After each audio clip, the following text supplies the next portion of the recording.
Welcome to the Tech Egg. Don't get scrambled. Enjoy the video. You start by opening the Oculus mobile app on your phone and signing in with the parent account that set up parental controls. Once done, power on the Quest 2 and keep it near you so you can accept prompts. Make sure it's on the same Wi-Fi. Next, tap the profile icon, then Family Center or Parental Controls. This is where restrictions live. If you don't have the PIN, pause here.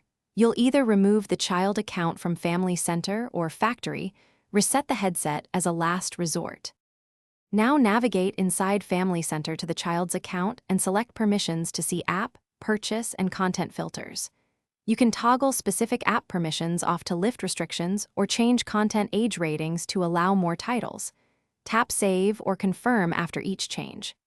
If the headset still enforces limits, go to Manage Devices, find the Quest 2, and remove its link to the child profile. This forces a refresh of policies. Make sure to communicate changes to the child so they won't be surprised. Finally, restart the Quest 2 to ensure new permissions propagate and sign the child back in if you remove the device temporarily. Once restarted, try launching an app that was blocked to confirm controls were removed. If settings didn't change because you can't access the parent PIN, remove the child from Family Center or perform a factory reset on the headset after backing up any data. One troubleshooting tip. If changes don't apply, clear the Oculus app cache or reinstall it, then repeat the permission edits. Thanks for watching. Consider subscribing if I helped unscramble your problems.